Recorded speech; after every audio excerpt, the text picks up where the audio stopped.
Japan is very unique in terms of cultural identity.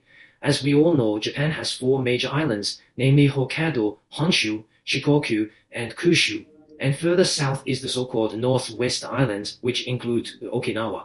But in Japan, the general public would think that the Southwest Islands are their Okinawa.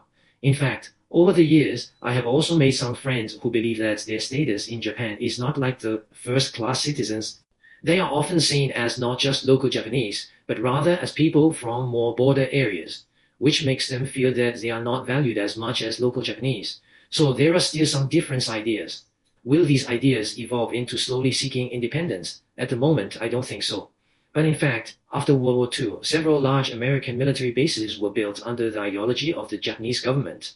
The people of Okinawa have been increasingly unable to tolerate it until now, because if you get the chance to go Okinawa for tourism, you will know that almost every 1 or 2 hours, the locals will hear the sound of American fighter jets taking off and landing, which is really shocking. So in this situation, the first hope of the Okinawa people is that Tokyo, their central government, can consider the US military base, at least move it to the border area. Now to the city center. This has been a long-term struggle between local Okinawa government and the central government, and it has not ended that. So now, in the name of Japan, that is to say, after the central government consults with the US government on future issues, they often ask for instruction from Okinawa's local administrative supervisor, whose opinion is a key factor in the final decision. Of course, throughout the entire Okinawa region, locals are deeply upset with this issue, because over the years we have also seen many criminal cases committed by the US military in the area, especially crimes on local women from early years until now, which has been unbearable for the local people. These factors have also led Okinawa, the southwestern islands, has a practical gap between the Tokyo.